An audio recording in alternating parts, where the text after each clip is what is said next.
Great to see everybody again this year. I know we do business with a lot of the people in this room, so if we're not doing business with you guys already, we would love to. Okay, a little bit about MarketBeat. We are a digital media company, so we have our website, marketbeat.com.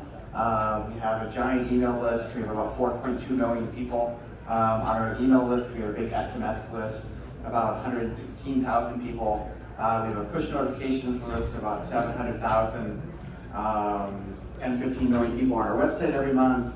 We have an app, we have a YouTube channel. We try to be a little bit everywhere.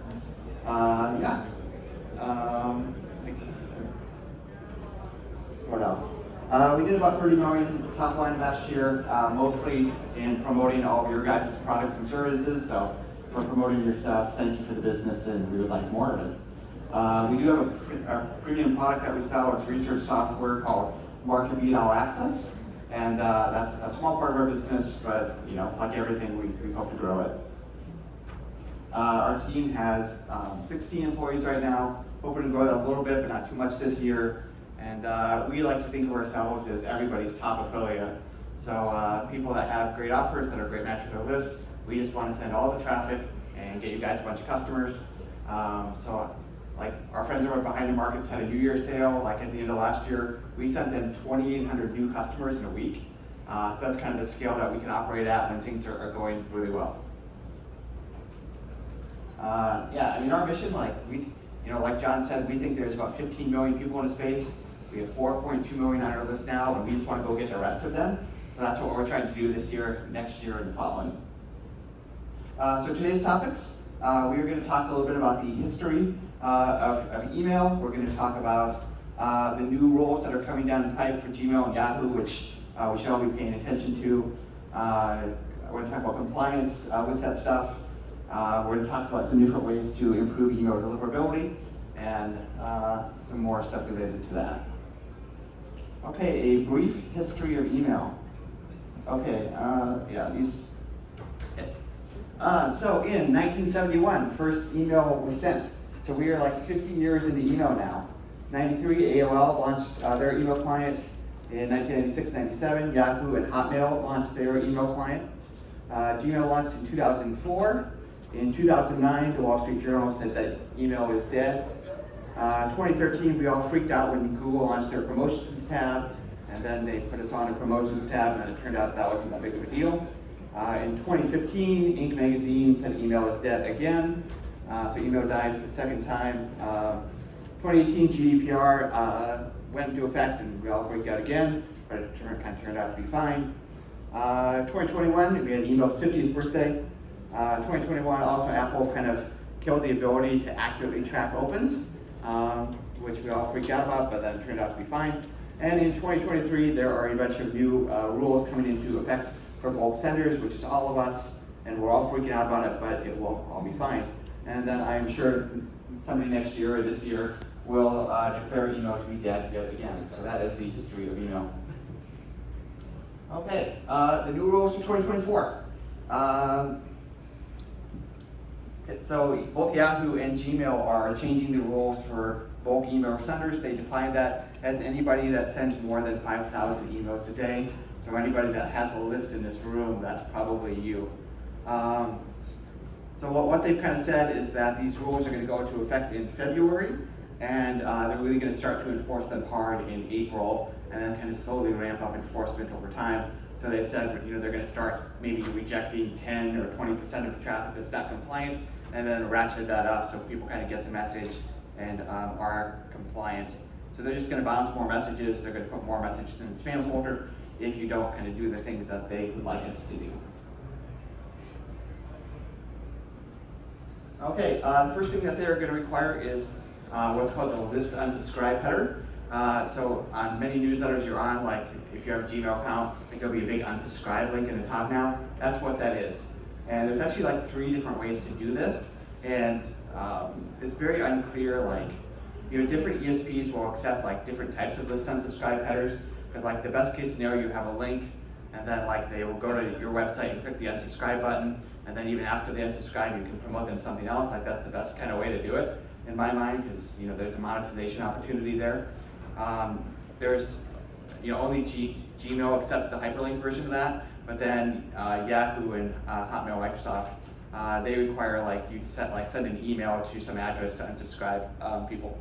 And now there's kind of a new method called list to unsubscribe post, which is basically an API call to your server to say, this person doesn't want emails anymore, please stop sending them emails, but then they don't actually ever leave the Gmail experience, so you can't get them back onto your website. And it's kind of unclear if that's, they've kind of told you they want you to do the list to unsubscribe post, or it is just kind of that API call, but it's very unclear if that is actually a requirement, or if any of the other list to unsubscribe things are still going to be okay. So how do we navigate this? First, we kind of shouldn't be afraid of people unsubscribing from our list. That is the natural part of an email lifecycle. We all know that making unsubscribing easy is the right thing to do. We're just kind of afraid of it, but we shouldn't be, because we all unsubscribe and stuff all the time. It's not a big deal. Maybe you unsubscribe, you subscribe again. That's just kind of the nature of email. So once you implement list to unsubscribe properly, you are going to see higher unsubscribe rates because more people will just click the button. But you will also see lower spam rates, which is really good for your deliverability. So if you make it easy for people to unsubscribe, they're not going to click the report spam button, and then more of your messages will go to the inbox. One thing we always did, before list to unsubscribe was a thing, we would put an unsubscribe link in both the header and the footer of our email to really make it easy to unsubscribe, and then that way people, don't click that spam report button and our messages get to the inbox. The other way to mitigate this is, it is kind of scary because you are going to have a lot more unsubscribes. But the real question is what are you unsubscribing people from? Are you unsubscribing people from Will's emails or Matt emails or Lacey's emails? Or are you unsubscribing them from all of MarketBeat or just MarketBeat's Canadian newsletter? Are you unsubscribing them from MarketBeat Daily Ratings? So really be thoughtful about how you implement that, and really kind of the way to think about it is to unsubscribe somebody from that specific brand. But if you have somebody on 6 different lists, kind of in your universe, and they unsubscribe from one of them, is that really that big of a deal? And I think that the answer is no. Second thing they're going to require is the use of DMARC. DMARC is basically it's a DNS record on your domain name that says, so there's kind of, to validate Matt actually sent this email from MarketBeat and it was sent from the real server and the real IP address. There's 2 kind of technical things called SPF and DKIM, which basically says, yep, this email is actually from Matt. It's not from somebody pretending to be Matt.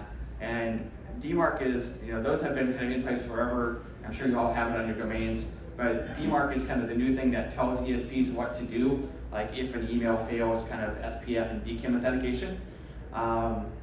So now that's going to be required, and you can't just set it to what's called PD equals none, which basically says don't do anything. We do have DMARC record, but we don't actually want you to block these emails.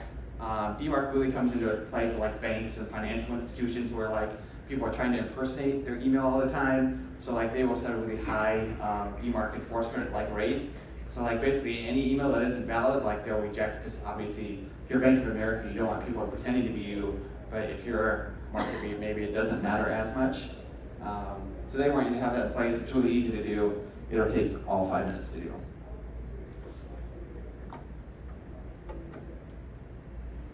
Okay, next kind of thing is they want to see lower spam rates. So kind of what Gmail has said is that they want to see less than a 0.3% spam report rate. And in total and generally speaking, they want to see less than 0.1 as kind of they said it should never be higher than 0.3%.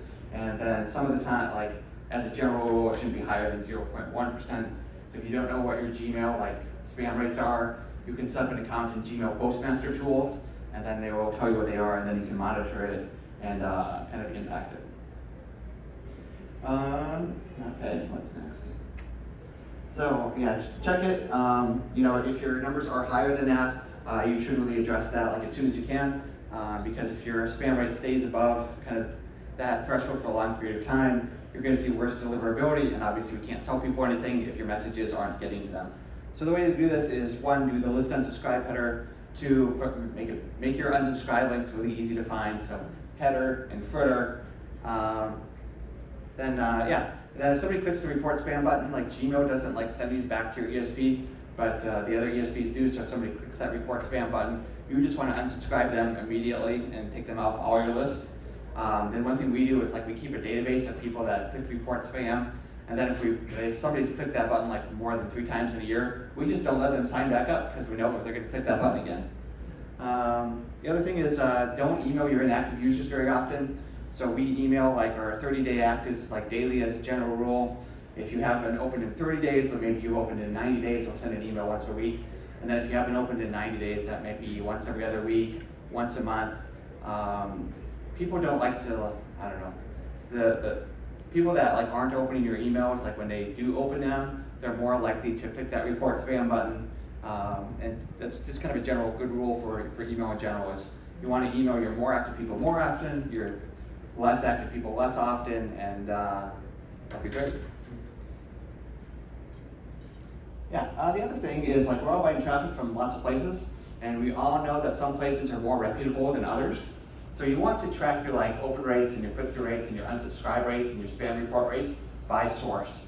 So that way you can see if MarketBeat.com is giving you lots of users that are reporting spam, and then maybe another source is like, way better than MarketBeat and they're not doing that. That way you can pin it on us and say, you guys are sending us a bunch of junk traffic, we're not going to buy from you anymore. But you really want to like understand like if there are problem children in like your traffic acquisition, you'll kind of know that if you can break it down from like, the guys over at After Hours are sending us great traffic, but MarketBeat is generating a bunch of spam reports. Like, well, maybe you don't want to buy from MarketBeat then. All right, let's see. Okay, other requirements. They're now requiring what are called forward and reverse PTR records, which basically like says this IP address maps to this sending domain, and this sending domain maps back to this IP address. Your tech guy can check that out. There's another thing called DMARC alignment, which basically means that the domain on your DMARC thing needs to match like the domain that the email is from. Your ESP should do this for you. And then there's some other stuff that none of us would need to worry about, that your ESP will worry about for you. So what does this all mean? Getting good at deliverability is going to get harder. It's going to make it tougher for new people to establish an email reputation on their domain name. And it's just going to be hard if you're a newer player into the market to compete with people like MarketBeat who send out tens of millions of emails, let's say a day. But this is great news because it's like any regulation. Like if you're on top of it, like you're paying attention, you do all the things, like it is harder for people to like eat your lunch. So if you can do the things that I mentioned, it's going to be really good for you. Because a lot of people like aren't paying attention, they're not aware of these new rules, they haven't done them yet, and if you're the person that like has done it, like their stuff's going to spam, there's less competition in the inbox, your stuff's going to get better engagement, and ultimately this can be a very good thing for everybody in Israel. Okay, we are going to talk about 24 different ways to improve email deliverability. That was kind of the main thing I want to talk about in my talk, because like that's the thing that we need to pay attention to this year. But in general, like I think we can all do a better job of getting emails into the inbox. So I made a list of 24 ways to do that. Okay, item number 1 is to target a 20% open rate, like after you take out all the fake opens. So like, the people that are on Substack and Beehive, and they're all kind of like saying, oh, we get a 60% open rate. It's like, no, you don't. Those are just Apple users that are like, Apple opens every email now, so of course you're saying you get a 60% open rate. Like really, it's whatever you're like. If you're counting the fake Apple opens, just divide that number by 2, and like that's your real open rate. But generally speaking, you want to target like a true 20% open rate. And then if you're not seeing that, you need to cut down your segments. Like say, okay, we're only going to email instead of 30-day actives, maybe we only email 25-day actives or 21-day actives until you kind of hit that, because that's what the ESPs want to see. Number 2, run any new email that's going to go on your list through an email verification tool. So we use one called Kickbox, but there's also Never Bounce. There's Bright Verify, there's a bunch of these, and they all kind of do the same thing, but they can tell you like ahead of time, like if an email is a bad email that you shouldn't put on your list. You want to run every new email through one of these before it's on your list. Number 3, you want to do engagement-based unsubscribes like at the beginning of the journey. So if somebody's on your list for 21 days, they don't open a single email, they don't click on a single link, like you know that's probably a dead email address. You just want to unsubscribe those people and forget they ever existed. Like it's going to be like really hard to reactivate them later. So you just want to like kick those people off and send them on their way because they're probably not real anyway. Later, like if somebody's on your list, they're clicking, and then maybe they're like inactive for a month, like you still leave those people on your list. But if somebody's brand new and there's just never any signs of engagement, kick those people off your list. All right, number 4, targeted sending frequency. No, that's.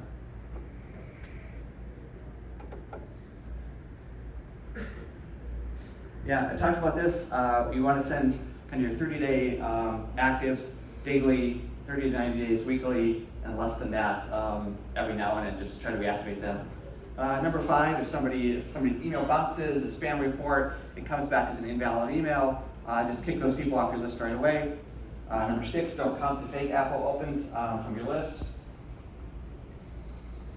Number 7, talked about this a little bit, but do an analysis by your lead source to like see what the open rates are from MarketBeat or After Offers or Investing Media Solutions or any of your traffic sources to see like who is giving you users that are actually opening and clicking on email. Number 8, bot clicks. Who has had a problem here with bot clicks? You all have, whether you know it or not.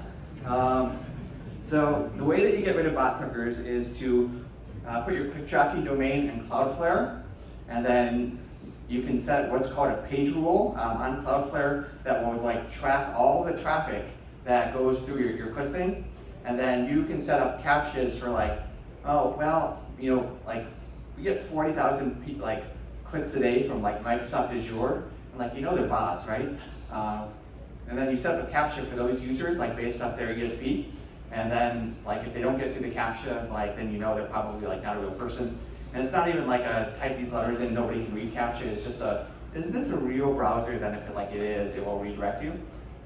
So we've been really successful in identifying that, like blocking that junk traffic just by doing that using Cloudflare. And then the other thing that we do that we learned from Darwin many years ago is that you put like a hidden link in your footer, and then if an IP address is clicking that, like probably not a real user if they're clicking on like the period at the end of your disclaimer. And then you can filter out those IPs as well. Let's see, what number are we on? We are number 9. Check the blacklists. You want to run your IPs and your domain name to a bunch of blacklist checkers. I make Andrew do this a couple times a week just to make sure everything's good to go. Number 10. Use deliverability software. So we use Inbox Monster right now, mostly because it comes for free from SendGrid. Block Apps is great. eData Source is a little bit older, but also good. Like you want to use one of these tools to monitor your inbox placement, especially when you're doing stuff at scale. Number 11. Don't buy the shadier leads until like you've kind of established yourself. So we all know that like not all leads are the same. Like somebody like coming through Google AdWords to your website, typing in your email, clicking on a confirmation, like that's gold standard. But not all leads are that way. You know that co-reg, like they could be opting into 5 things at once. And then like they maybe like didn't even read too hard that they're signed up for your email, or maybe it's like a pre-check co-reg and like they didn't read it at all. So like avoid that kind of stuff until like you're established and then can like handle some email signups that have lower engagement rates. Start with the really high quality stuff and then move on to the more, let's say, larger volume, lower quality stuff like later. Okay. Next thing. Okay, number 12, ask your affiliate partners for unique copy. So if let's say any of the big MarketWise or Agora brands has a huge offer, like you know that everybody who's an affiliate is going to send that out, and if somebody else sends it out and it gets a bunch of spam reports because their list isn't good, like that copy is going to get flagged by spam filter tech kind of across the world. So if you can like persuade your affiliate partners to like write unique copy just for your list, then like what other people do with their copy won't impact you and your list. And that's kind of a great thing if you can get them to do that. Number 13, content first promotion. Like, we all know that if you only ever send out promotions and ads, like, it's probably not going to go very well. Like, people aren't going to engage with that. So try to send out at least like one content email for every promotional email that you send. Number 15. 14. Again, make sure your SPF, DKIM, and DMARC records validate. You can use mail-tester.com to do that. If you don't have that like good to go, like that will really screw up your deliverability. Number 15, treat different ESPs differently. Like Microsoft email, like their spam filter is much more like strict than Gmail's and Yahoo's. So like you got to treat those users a little bit differently. Don't send them as many emails. Don't send them as many ads. I will have a PDF to this on the web, so you don't need to take phone screenshots if you don't want to. Yeah, so just kind of have a good balance there. And, okay. This is body. Okay. Talked about that. Okay, 17. Don't share your email list with people. Like, you would think we would all know this by now, but like, somebody accidentally sent us their whole list in the last 3 months. So just don't ever give out your email list. Like, if you're going to send out a suppression list, like it should be MD5 files. Don't ever send out your email list to anybody, because like once it's out of your possession, you have no idea what's going to happen to it. Number 18, don't share an MD5 suppression list of your buyers list. So we all use MD5 suppression lists in this industry. But here's the deal, like if you send me your buyers list, I could just match that up against MarketBeat's list of 10 million emails. So if we have the entire FinPub universe, I can calculate MD5s for each one of those and probably match at least half of your buyers list. And like, do you really want me to do that? Probably not. So like, don't ever use your buyers list as your suppression list, because unsafely people can use that and like figure out the emails that are on that list based off that. So just don't send it up. It's a bad idea. Don't do it. Okay, number 19, and this is a kind of a retreat from last year. So last year I talked about how awesome retention.com, or it was gettingmost.com back then was. Turns out it didn't work out so well. So I don't recommend you use it anymore. So that's like a tool that would like tell you who's on your website that like didn't fill an opt-in form, and then you can email them and invite them to get on your list. Turns out like nobody wants those emails, so like just we stopped doing it, and would recommend you guys do the same. Okay, and 20, be cautious about confirmation emails. So what we find is that like our confirmation emails are like some of the highest like spam report rate emails of anything, because like maybe you're like on a co-reg page and you like signed up for 5 different lists at once, and you're like, I don't remember doing this, and you click spam report. So what if you just send out fewer confirmation emails and just don't do that as much. You know, I don't think anybody is really using like, you know, a verified opt-in anymore, where like you send out an email and then you have to click confirmation email. Like that tactic or that practice kind of died 10 years ago because nobody clicks on confirmation links. But we still send them out, because if you click on a confirmation link, we can still show you another co-reg ad and make another $2 off of you. So we show the confirmation emails, but we like don't really do anything other than mark you as confirmed. We like still send out email to people that don't confirm, but we probably want to do fewer of those in the future because confirmation emails do get a pretty high spam report rate. All right, number 17. Send from a dedicated IP address. If you are in a shared IP addresses pool, like other people's email reputation will impact yours, and you really want to live or die on your own hill. So if you're like using MailChimp, I don't know who's using MailChimp in here, but if you're using an ESP where like you have a shared IP address pool with other senders, like I would get to a dedicated IP address as quickly as feasible, because you really want to live or die on your own reputation. Number 22, encourage user interaction. So if you're Gmail, if you're Yahoo, if you're Hotmail, how do you know that like an email is a good email? So if somebody like replies to your message, like they probably wanted your message to begin with. If they click on a link in your email, that's great. So you really want to encourage replies and clicks on your messages, or like have them drag your email to the primary tab, which of course nobody ever does, but we still tell people to do that anyway. But a great way to do this is just to email people and ask them a simple question like, hey Andrew, we're curious about what investors think about dividend stocks today. Like, you still like dividend stocks in 2024, or like, are you thinking about something else? And like, reply and let me know. And then like, you will get a shocking amount of replies, and then the sport team has to deal with them, obviously. But like, that is just gravy to ESPs. They love to see replies. So if you can get people to reply to your messages, that is fantastic. Okay.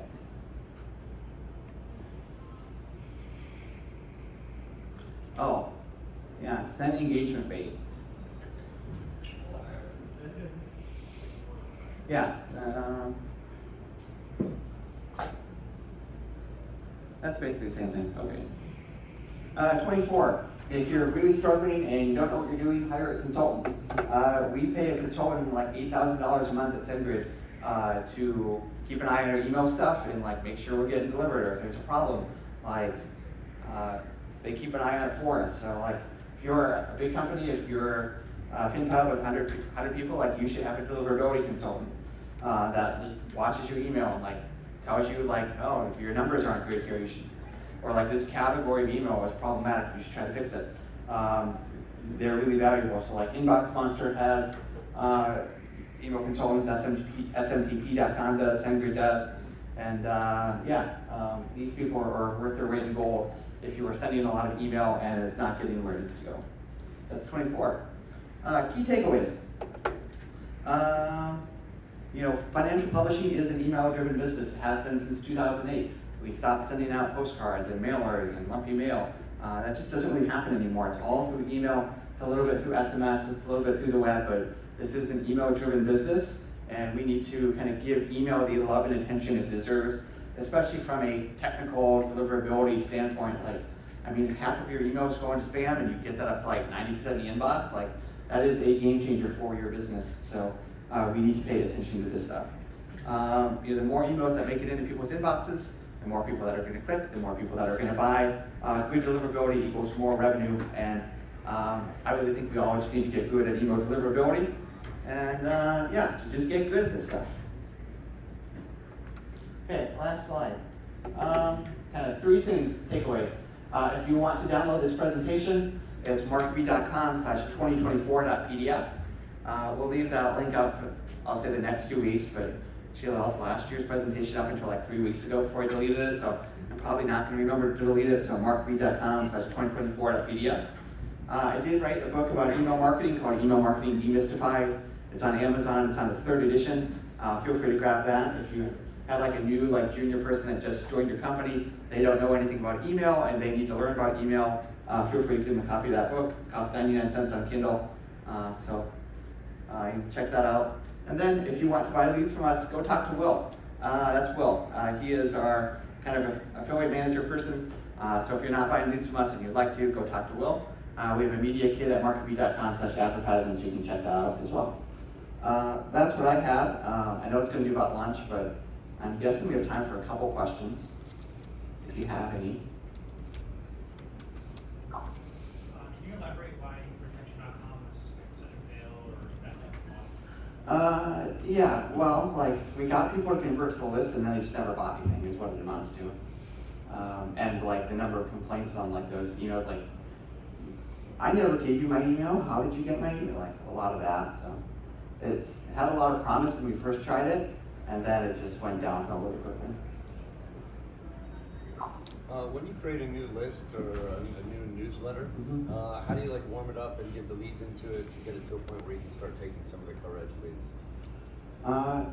So like one of our secrets is we just kind of send from the same domain. So like if you have an established like domain and you want to launch something new, like don't try to like reinvent the wheel on your deliverability. Just use the domain that you got and like just use a different from address. So like we run dividendstocks.com, but the email comes from dividends@analystratings.net. Like we used to be Analyst Ratings Network, and then when we switched to Marketby, like our sending domain is so good, we just have switched.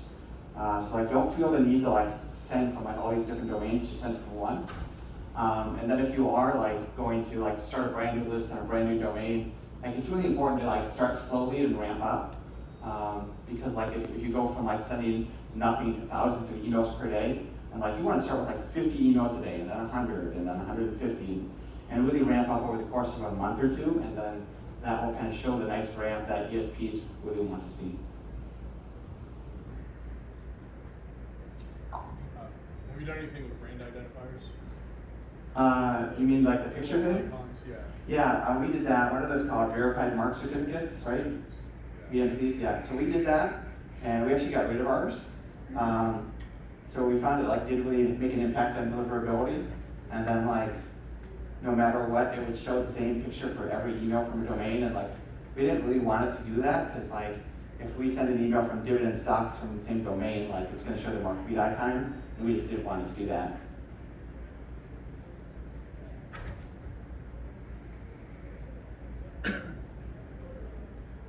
Cool, so it sounds like it's lunchtime, but Aaron's up there. I think we're done. We're done? Yeah, we can go to lunch. Does anybody have, we have time. Yeah, we ought to do that. Questions? We ought to do Come that. on, Corey, you got a question. What's your favorite drink, Matt? Coffee, black coffee, or espresso. Anybody have any questions? No. Can we get these, we get these slides? Yeah? Yeah, we did it already. Any questions? Questions? Anybody?